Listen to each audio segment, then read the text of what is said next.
The Devil's Double. Let's talk about that. Let's. Okay.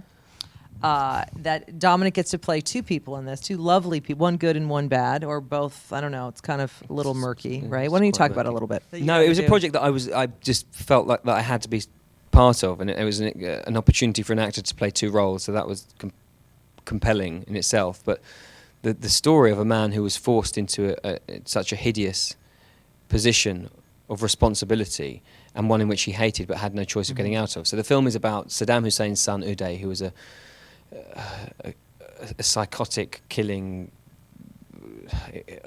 He was a beast. I mean, he's you an would absolute. hear the stories It got worse and worse. Yeah. The more I read about him, the more terrorized I was by what he could do. And he forced this guy to be his body double. His father, Saddam, had 5 or 6 body doubles, and when he became more fearful for his family's life, he forced his son Uday to get a body double. And this man he knew from school, Latif, he dragged from the front line, and they looked very similar, and then he forced him into having surgery. This is what basically happened. Forced him into having surgery, and then turned him into his kind of, in a way, sort of puppet. It was, the more I think about it, the more it was about Uday's vanity as well, in creating this sort of a better version of himself that he could manipulate and change and be 100% in control of it. It's a terrifying story, and this poor guy, he tried his hardest to get out of the situation, and he was just witness to atrocities, and eventually he does get away, and the story is that the Americans got him out of the country in the end, and his life was threatened constantly. He was putting himself in a danger. He was a bullet catcher for a hideous individual, and that was his existence for years. And he lost his identity, and he lost his country, and he's now still stateless, but alive.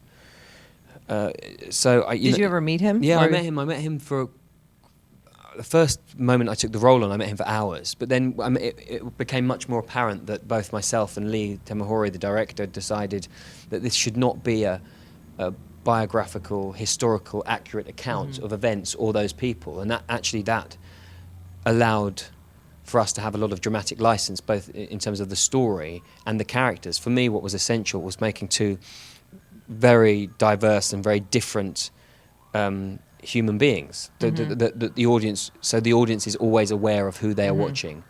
I think that was, for me, the struggle, but also the enjoyment. In terms of filming that, how do you actually film that? Because when you see it, you're like, oh, is that an actor that looks exactly like him? And then you realize, obviously, when I saw this movie, it was at Sundance, I believe. And it dawns on you that, oh, that's one actor playing both those parts. And how is that to do that? What are the actual mechanics of that? Technically, and in its simplest terms, you shoot a scene, and we chose to shoot Uday first because he was the driving force within the scene. He was the manic one, the one that took up a lot of space, the one that moved around erratically. So we would film him on a motion-controlled camera, which would memorize the move that it did, and therefore it could do the move exactly the same afterwards as I was playing Latif, and then you could merge the two shots, if that makes sense, so that the screen, both shots could lie on top of each other and sink in. Therefore, we were making such spontaneous decisions about the take that Lee wanted to use. So I was running around being Uday, screaming and shouting, being a lunatic. Then I'd immediately have to get changed and get into the mindset of Latif, a much more still, composed, thoughtful man. But then the camera shot would be exactly the same, and I would have and maybe an earpiece, and just from memory, and a kind of guide with various bits of sticky tape as to where that performance was happening, where I was in the room at that time, kind of from memory, and then with my the lines in my ear, so I was responding to that, essentially responding and reacting to the lines in my ear. That's how it was done technically, but which was great in a way because there was no time to sit and ponder.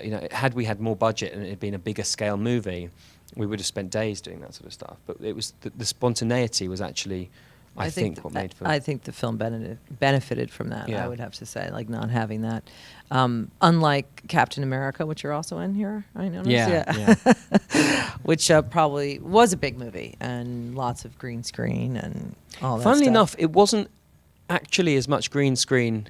Certainly in the moments that I was in the film, I think what was wonderful about Joe, the director, is that he comes from a place of design. You know, he used to design for movie sets, and so all the intricate sort of details on the machinery, which is what my character Howard Stark does. He invents and he makes and he creates very elaborate, futuristic aircraft, but it was all there. It was great. It wasn't just sitting on a chair on a green screen and then an aircraft being built around on digitally, but it was physically in front of me, and all the contraptions were there. It was really cool, and the aeroplane was there, and it moved around.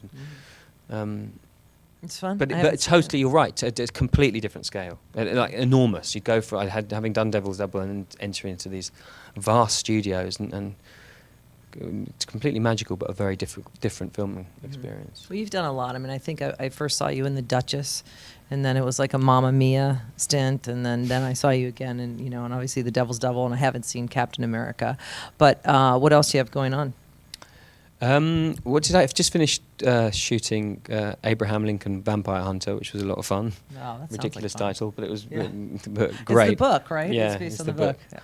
And another small film that I did was My Week with Marilyn, which was about Marilyn Monroe. A snippet, a snapshot of a week of her life.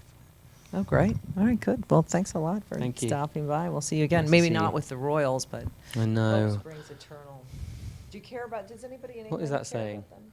Hope Springs Eternal, like you just... Oh yeah, Hope Springs.